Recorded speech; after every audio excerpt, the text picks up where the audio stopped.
நண்பா வணக்கம். Online astrologer Ramji பேசுகிறேன். இன்று நாம் ஜாதகத்தில் திருக் பலத்தை பற்றி ஆராயப் போகிறோம். திருக் என்றால் பார்வை என்ற பொருள். ஒரு கிரகம் தான் பார்வை செய்யும் கிரகங்களுக்கு எவ்வாறு பலத்தை அளிக்கிறது என்பதை பார்ப்போம். நண்பா, ஸ்தான பலத்தை பற்றி உங்களுக்கு ஏற்கனவே குறிப்பிட்டேன். திக்பலத்தை பற்றியும் குறிப்பிட்டேன். திக்பலமும் ஸ்தான பலமும் பெற்ற கிரகம், அதாவது திக்பலமும் ஸ்தான பலமும் பெற்ற கிரகம் தன்னுடைய பார்வையால் மற்றொரு கிரகத்தை பார்த்தால் அந்த கிரகமும் தனக்கு ஒப்பான பலத்தை பெறும். இதுவே திருப்பலம். எல்லா கிரகமும் தான் இருக்கும் இடத்திலிருந்து 7ஆம் இடத்தை பார்க்கிறார். குரு மட்டும் 5, 7, 9 ஆகிய 3 இடங்களை பார்ப்பார். செவ்வாய் 4, 7, 8 ஆகிய 3 இடங்களை பார்ப்பார். சனி 3, 7, 10 ஆகிய 3 இடங்களை பார்ப்பார். பிற கிரகங்கள் அனைத்தும் தான் இருக்கும் வீட்டிலிருந்து 7ஆம் இடத்தை மட்டுமே பார்க்கும்.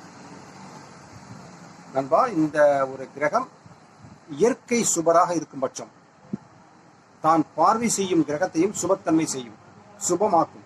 இதுவும் திருப்பலம். அது மாதிரி இயற்கை அசுப கிரகம் தான் பார்வை செய்யும் கிரகத்தை அசுபத்தன்மை அடைய வைக்கும். இதையும் திருப்பலம் என்று சொல்வோம்.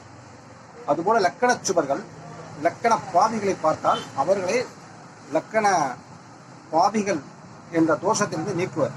அதுபோல லக்கண பாவிகள் லக்கண சுபர்களை பார்த்தால் லக்கண சுபர்களின் சுபத்தன்மையை கெடுத்து விடுவர்.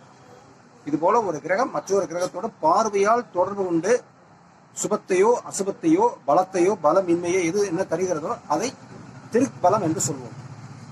ஜாதகத்தில் ஸ்தான பலம் திக்பலத்திற்கு அடுத்து திருப்பலம் முதன்மையானது. திருப்பலத்திலே ஜாதகத்தின் பெரும்பாலான முடிவுகள் மாறக்கூடியவை.